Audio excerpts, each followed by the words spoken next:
In 1855, an Irish tailor disappeared from the dangerous and dirty streets of St. Catharines.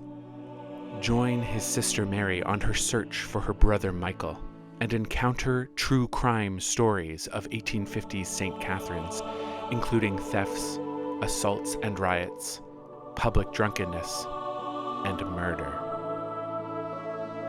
This September, find out what happened to Michael O'Malley and join us for an unforgettable experience that lifts our history off the written page. The 14th Annual Guided Spirit Walks at Victoria Lawn Cemetery, presented by the St. Catharines Museum and Welland Canals Centre, September 4th, 5th, 6th, 11th, 12th, and 13th. Call the museum or visit stcatharinesmuseum.ca for more information and to book your tickets.